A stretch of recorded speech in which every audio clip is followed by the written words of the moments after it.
အိမ်မှာမစားရတာကောင်းလို့ဒီမှာဝေစားကြည့်တဲ့အခါဆိုင်ကရောင်းတဲ့တမင်းနဲ့ဟင်းဟာမင်းချက်တဲ့ဟင်းလောင်မကောင်းဘူး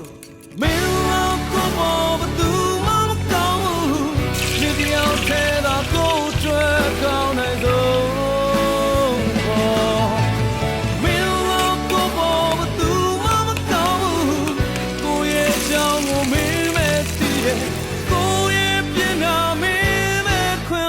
သူရှိတယ်အိတ်ထဲမှာသုံးစရာပြတ်တော့ရွှေနဲ့ကကလေးချုပ်တာပေါင်းတဲ့သုံးမိုးပေးတဲ့မင်းလို့ကိုယ်ပဲသူတို့လည်းမချီကြပါလား